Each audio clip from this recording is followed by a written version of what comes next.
Good evening dear students. आज के इस लेक्चर में हम लोग बीएससी फोर्थ सेमेस्टर फिजिक्स के पार्ट ए के फर्स्ट चैप्टर के कुछ इम्पॉर्टेंट एमसीक्यू को डिस्कस करेंगे। ओके, इसमें हम लोग लगभग 40 एमसीक्यू के आसपास देखेंगे जो काफ़ी इम्पॉर्टेंट एमसीक्यू है। इन एमसीक्यू को आप अच्छे से पढ़िए तथा ऐसे ही और एमसीक्यू पाने के लिए आप चैनल को सब्सक्राइब करिए, लाइक करिए और शेयर करिए। ओके, देखिए सबसे पहला एमसीक्यू जो है कह रहा कि अर्थ इज, पूछ रहा है कि अर्थ क्या होता है। तो देखिए ये सब तो आप इंटर में पढ़े। अर्थ क्या होता है? एक नॉन इनर्शियल फ्रेम होता है। ठीक, इसका मतलब क्या होगा? इसका ऑप्शन नंबर ए जो होगा क्या होगा? आपका करेक्ट ऑप्शन होगा। ओके, मैं बहुत ज़्यादा डिटेल में नहीं जा रहा हूँ, बस हिंट देते हुए आगे बढ़ रहा हूँ। ठीक, अब आप अपनी तैयारी में लग जाइए। आपको पता है आपका एग्ज़ाम 26 मई को होने वाला है, सो टाइम बहुत कम है। इस वजह से अब आप एकदम भिड़ जाइए और इन 10 दिन में जितना पावर हो सब लगा दीजिए ताकि आपका नंबर अच्छा खासा आ जाए।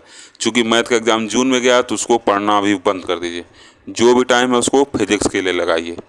ओके, सेकेंड नंबर क्वेश्चन कर रहा है कि a inertial frame is, inertial frame क्या होता है? तो सेकंड नंबर क्वेश्चन का क्या होगा? ऑप्शन नंबर ए करेक्ट होगा। क्या होता है इनर्शियल फ्रेम? क्या होता है? Moving with uniform velocity ORR at rest, या तो रेस्ट पे रहता है या तो यूनिफॉर्म वेलोसिटी से क्या करता है? मूव करता है। ठीक, थर्ड नंबर क्वेश्चन देखिए कर रहा है centrifugal force is, centrifugal force क्या होता है? फिक्टिशियस फोर्स होता है। ठीक, ये क्या होता है? फिक्टिशियस फोर्स होता है। इसका जो होगा ऑप्शन नंबर ए जो होगा आपका क्या होगा? करेक्ट होगा। ठीक, देखिए कितने आसान एमसीक्यू हैं। आपका जो एक दो चैप्टर इसमें मैकेनिक्स का है, ये लगभग इंटर का चैप्टर एक तरीके से कह सकते हैं। बस 2-4 टॉपिक ऐसे हैं जो बीएससी के हैं। अब फोर्थ नंबर क्वेश्चन कर रहा है कि in a rotatory frame of body experiences a force in radially outward direction, this is called। अगर रेडियली आउटवर्ड डायरेक्शन में क्या कर रहा है? एक फोर्स लग रहा है तो वो क्या कहलाएगा? सेंट्रीफ्यूगल फोर्स कहलाएगा।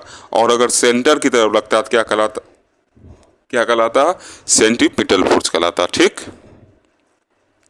पांचवा नंबर क्वेश्चन देखिए कह रहा है कि अर्थ इज रोटेटिंग फ्रेम। ठीक है, बात सही है, रोटेटिंग फ्रेम है ही। A body is dropped from a height H freely, कोई एक बॉडी है जो एच हाइट से फ्रीली छोड़ दिया जाता है। ठीक, it's deviation from vertical will be, तो देखिए टूवर्ड्स द क्या होगा? ईस्ट, क्या होगा? ईस्ट होगा, क्योंकि आपको पता है कि अर्थ के जब रोटेट करेगा तो क्या होगा? टूवर्ड्स द ईस्ट जाएगा। ठीक,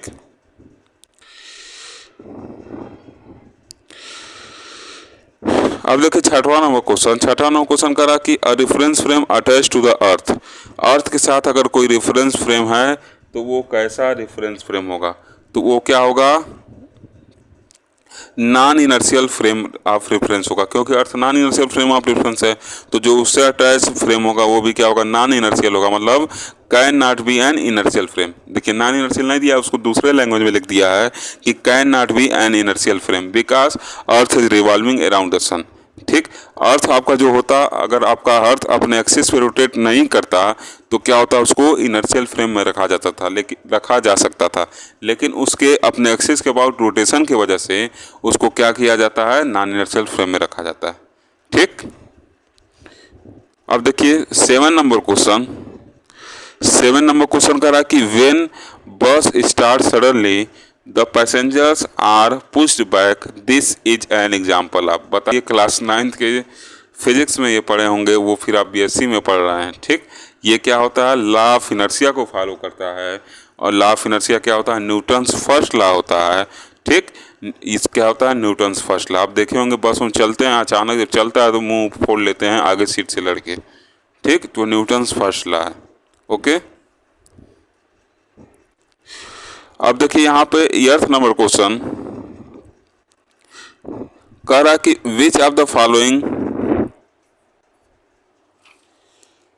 following were one of the conclusion of Michelson Morley experiment. ठीक, तो माइकलसन मोल्ले साहब ने क्या बताया था? ये देखिए ईथर होगा, ETHER होगा, स्पेलिंग सही कर लीजिएगा। ठीक, ये मिस्टेक है यहाँ पे। तो ठीक, ether has no observable properties. ठीक, ये क्या होगा? इसका बी नंबर ऑप्शन जो होगा करेक्ट होगा। फिर नेक्स्ट क्वेश्चन देखा जाए तो कह रहा कि the device used in Michelson Morley experiment was, interferometer use किए थे हम लोग। माइकलसन मोल्ले एक्सपेरिमेंट में क्या यूज किए थे? इंटरफेरोमीटर यूज करते हैं। ठीक, 9th नंबर का क्या होगा? ऑप्शन नंबर जो बी होगा आपका क्या होगा? करेक्ट होगा। ठीक, 10 नंबर क्वेश्चन देखिए, कह रहा कि who gave the special theory of relativity? कौन दिया था स्पेशल थ्योरी ऑफ रिलेटिविटी? तो ये तो आपको पता ही है, आइंस्टीन साहब ने दिया था special theory of relativity. Okay, 11th number question देखिए, कह रहा कि according to Newtonian mechanics, Newtonian mechanics क्या कहता है? मतलब न्यूटन साहब का जो मैकेनिक्स था वो क्या बताता? तो वो ये बताता है कि लेंथ, मास और टाइम जो होते हैं वो क्या होते हैं? इनवेरिएंट होते हैं। ठीक, आप चैनल को जरूर सब्सक्राइब करिए और लाइक करिए, शेयर करिए, क्योंकि इसको तैयार करने में काफ़ी टाइम लगता है। ठीक, जो भी बच्चा लिखता है इसको, उस बेचारे कितना टाइम इसमें लगता है, तो उस चीज़ को आप ध्यान में रख के कम से कम ऐसा करिए कि उसको कुछ रिस्पांस मिले कि मेरे मेहनत का कुछ फ़ायदा मिल रहा है। ओके, अब देखिए, कर रहा है according to principle of relativity. Principle of relativity क्या बताता है? तो 12 नंबर क्वेश्चन का क्या होगा? ऑप्शन नंबर ए जो क्या होगा? करेक्ट होगा। Law of physics is same for all inertial reference frame. Okay, अब देखिए यहाँ पे 13 क्वेश्चन करा कि a charge particle in an electromagnetic field experience of force called. इसको आप 3rd सेमेस्टर में पढ़े होंगे। यह क्या कहलाता है? लॉरेंज फोर्स कहलाता है। ठीक, 14 क्वेश्चन करा कि which one of the following is an ideal inertial frame of reference. इसमें से कौन ideal inertial frame of reference होगा? 4 ऑप्शन आपको दिखाई दे रहे हैं। ठीक, तो देखिए इसमें जो फर्स्ट ऑप्शन होगा इसका करेक्ट होगा, क्योंकि यहाँ पे फिक्स्ड वर्ड यूज कर दिया है। ठीक, यहाँ देखिए कहीं फिक्स वर्ड नहीं यूज किया है, यहाँ फिक्स वर्ड यूज कर देने से जो ऑप्शन नंबर ए होगा आपका क्या होगा? वो करेक्ट ऑप्शन होगा। ओके, अब देखिए यहाँ पे 15वां क्वेश्चन करा कि how much shift was expected in Michelson Morley experiment. कितना होगा? D number option. इसको तो आप कैलकुलेट किए होंगे जब पढ़े होंगे तो। ठीक, 15 का डी नंबर ऑप्शन जो होगा क्या होगा? आपका करेक्ट होगा। ओके,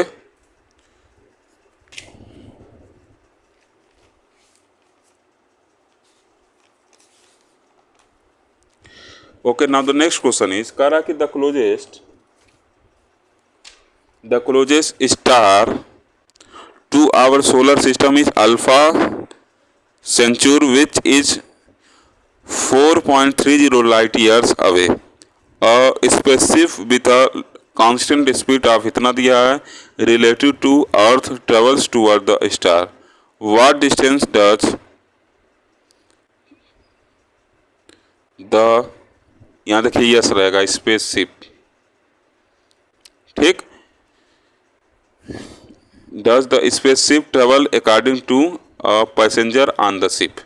ठीक, इसको भी आप कैलकुलेट कर सकते हैं। जब इसको कैलकुलेट करेंगे तो इसका फर्स्ट नंबर ऑप्शन जो क्या होगा आपका सही आएगा। इसको कैसे कैलकुलेट करेंगे इसका मैं फॉर्मूला बता दे रहा हूँ, उसे आप कैलकुलेट कर लीजिएगा।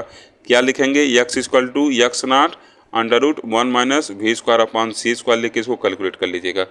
ठीक, वहाँ से इसको कैलकुलेट करेंगे तो आपका वैल्यू आ जाएगा। जो फर्स्ट नंबर ऑप्शन होगा वो क्या होगा? करेक्ट आएगा। x का वैल्यू बताना है। ठीक, तो 2.58 मैं बता रहा हूँ, कैलकुलेट किया हूँ। हाँ, 2.58 लाइट ईयर आएगा। ओके, 17वां क्वेश्चन करा कि how many postulates are there in special theory of relativity. Special theory of relativity में कितने पास्टुलेट थे? ठीक, तो कितने पास्टुलेट थे तो आपको पता ही होगा, 2 पास्टुलेट थे वहाँ पे। ठीक, तो 17वां क्वेश्चन का क्या होगा? दूसरा नंबर ऑप्शन जो होगा क्या होगा? करेक्ट होगा। 18वां क्वेश्चन देखिए, करा कि according to special theory of relativity physical laws are the same in frame of reference which. ठीक, तो इसका क्या होगा? जो ए नंबर ऑप्शन है करेक्ट होगा। अगर कांस्टेंट वेलोसिटी से मूव कर रहा है तो क्या होगा? उसमें जो फिजिकल्स लॉ होंगे वो क्या होंगे? सेम होंगे। उसमें फिजिकल लॉ क्या होंगे? सेम होंगे, कांस्टेंट होंगे। अब देखिए सेम मतलब आप कह सकते हैं इनवेरिएंट होंगे। अब देखिए 19वां क्वेश्चन करा कि इन सेंटर ऑफ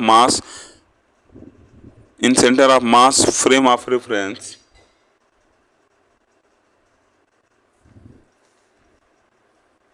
ठीक, 4 ऑप्शन आपको स्क्रीन पे दिखाई दे रहे हैं।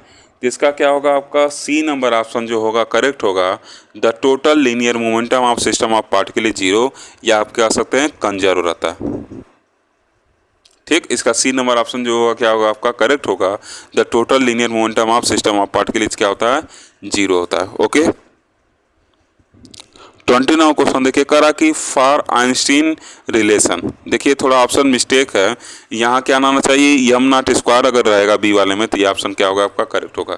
ठीक, उसको आप सही कर लीजिएगा। ओके, अब देखिए यहाँ पे 21 नंबर क्वेश्चन करा कि a frame of reference has 4 coordinates X Y Z and T is referred to as, इसको क्या कहते हैं, तो इसको क्या कहेंगे, टी भी आ गया टाइम भी आ गया, इसका एक्स वाई जेड को स्पेस कहा जाता है, टी भी आ गया तो क्या कहा जाएगा, इसको स्पेस टाइम रेफरेंस कहा जाएगा। ओके, 22 नंबर क्वेश्चन देखिए, करा कि a man who weight 60 kg on earth and weight 61 kg on rocket, ठीक है, as measured by an observer on earth what is the speed of rocket, rocket का speed क्या होगा। ठीक, तो जब इसको आप कैलकुलेट करेंगे तो इसका सी नंबर ऑप्शन जो होगा क्या होगा आपका करेक्ट आएगा। ओके, ये सब तो फार्मूला बेस्ड क्वेश्चन है, ऐसे क्वेश्चन एग्जाम में आ सकते हैं क्योंकि छोटा छोटा सोल्यूशन है इसका। अब देखिए करा कि विच लॉ इज पुट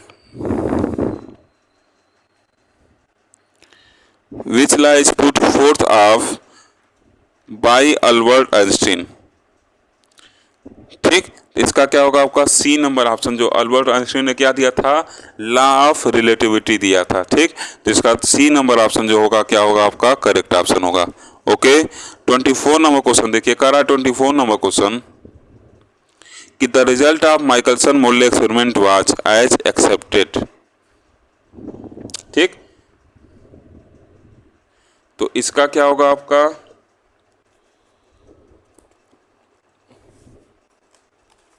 एक मिनट में बताता हूं उसको।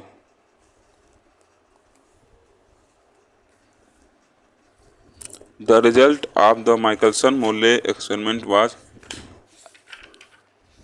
एक्सपेक्टेड। ठीक, इसका जो होगा आपका बी नंबर ऑप्शन जो होगा क्या होगा करेक्ट होगा। ठीक, ये फॉल्स है। ठीक,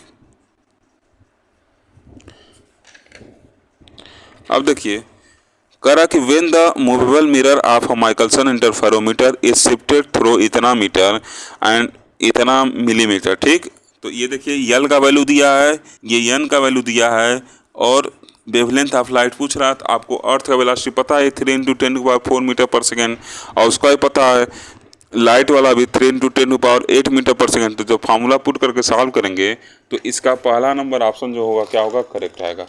ओके, इसका फर्स्ट नंबर ऑप्शन क्या मिलेगा आपको करेक्ट मिलेगा, तो ये क्या होगा 5890 एंगस्ट्रॉम हो जाएगा। ठीक, अब यहाँ देखिए 26 नंबर क्वेश्चन करा कि when a thin plate of refractive index 1.5 is placed in the path of one of interfering beams of Michelson interferometer, a shift of 30 fringes is observed. If the thickness of plate is इतना, then the wavelength of light is। ये भी formula based question है। ठीक, इसको भी आप आसानी से सॉल्व कर सकते हैं।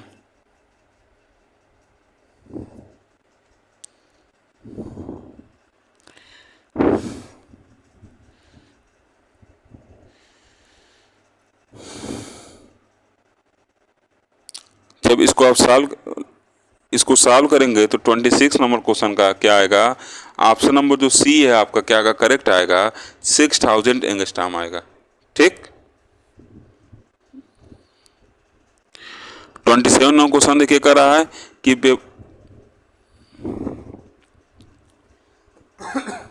Wavelength of light is 5393 angstrom. ठीक, ये लाइट का वेवलेंथ है, पूछ रहा है the difference between the two wavelength is, क्या हो जाएगा 3 एंगस्ट्रॉम। ये भी आसान है।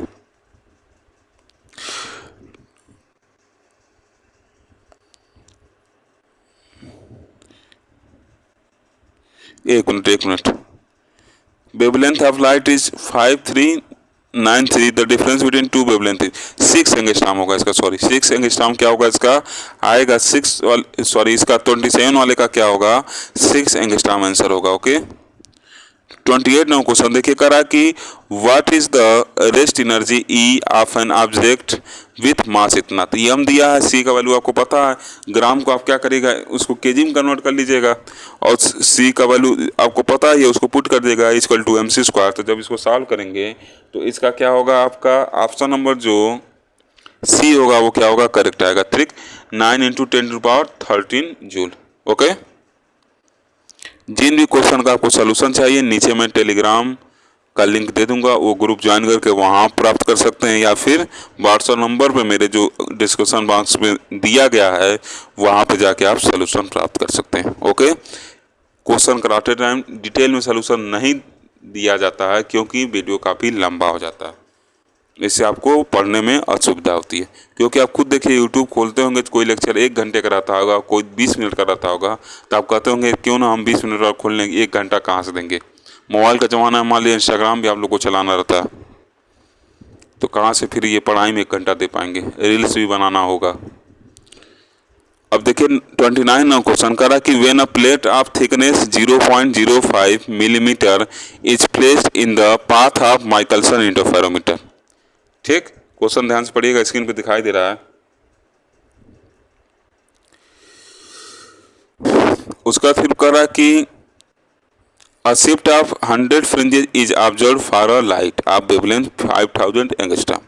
What is the refractive index of the plate? ठीक ये सब देखिए फार्मूला बेस्ड क्वेश्चन है, जब आप इसको सॉल्व करेंगे तो इसका क्या आएगा बी नंबर ऑप्शन जो होगा करेक्ट आएगा, 1.5 निकल के आएगा इसका refractive index. Okay 30 number question देखिए करा कि what is the purpose of the Michelson Morley experiment, Michelson Morley experiment का पर्पज क्या था, ठीक तो इसका क्या होगा आपका ऑप्शन नंबर जो ए होगा वो क्या होगा करेक्ट होगा, to determine the exact speed of light, ठीक लाइट के एग्जैक्ट स्पीड को डिटरमाइन करना ही इसका क्या था ऑब्जेक्ट था।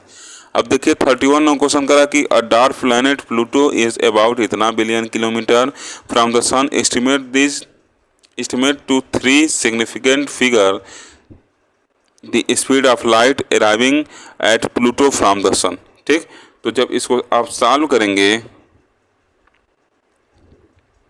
तो इसका आपका आंसर नंबर जो बी होगा क्या आएगा करेक्ट आएगा, ठीक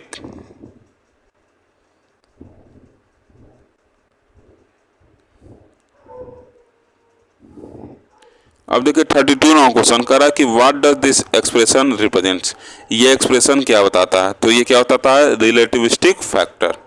क्लियर, ये सब तो चीज़ें आसान हैं, कहीं देखिए कहीं कहीं किसी बुक में यू की जगह भी लिखा रहता है तो उसे आप कन्फ्यूज ना होइएगा।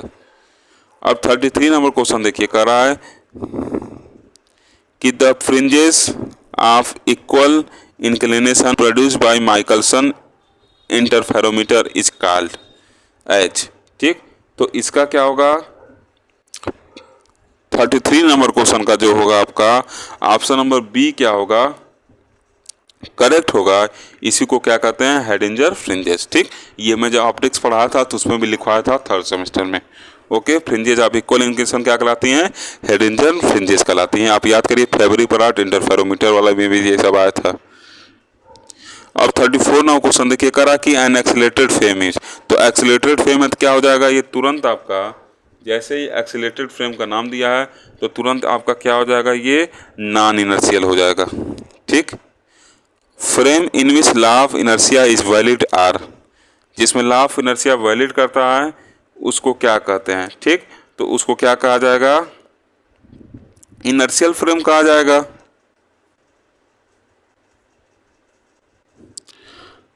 36 नंबर क्वेश्चन कर रहा है कि the reference frame which fundamental law, the reference frame in which होगा in which fundamental law of physics are invariant are called, ऐसा रेफरेंस फ्रेम जिसमें जो फंडामेंटल लॉ हैं फिजिक्स के वो इनवेरिएंट होते हैं वो क्या कहलाता है, तो क्या कहलाता है आपका इनर्शियल फ्रेम कहलाता है। ओके 37 नंबर क्वेश्चन देखिए करा कि according to special theory of relativity law of physics can be formulated based on, ठीक तो इसका क्या होगा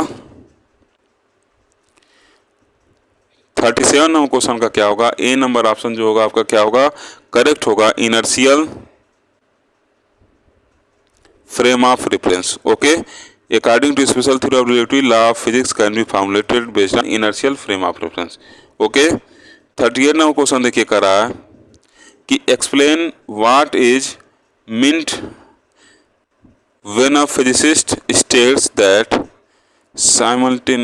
simultaneity is not absolute. Describe what is meant by sentence simultaneity is not absolute। ठीक, ये क्वेश्चन देखिए आप स्क्रीन पे देख रहे होंगे। इसका जो होगा आपका ऑप्शन नंबर ए जो होगा क्या होगा, करेक्ट होगा। ठीक, इवेंट में appear simultaneous in all frame of reference, ये क्या है, स्टेटमेंट है फिजिसिस्ट का साइमल्टेनिटी का। ठीक, कि वो एब्सोल्यूट नहीं होता। ओके, ठीक, आज के लेक्चर में बस इतना ही। फिर अगले लेक्चर में मिलेंगे अब हम लोग पार्ट बी के सेकेंड चैप्टर के साथ। फिर जो उसका अगला लेक्चर होगा वो पार्ट ए का सेकेंड चैप्टर होगा। मतलब एक चैप्टर पार्ट ए का करेंगे, एक चैप्टर पार्ट बी का करेंगे। ठीक, इस तरीके से दोनों का एक एक चैप्टर पैरेलली लेके चलेंगे। और आप इन लेक्चर को देखिए, शेयर करिए, लाइक करिए और कमेंट करके जो डाउट हो उसको ज़रूर पूछिए। Okay, thank you.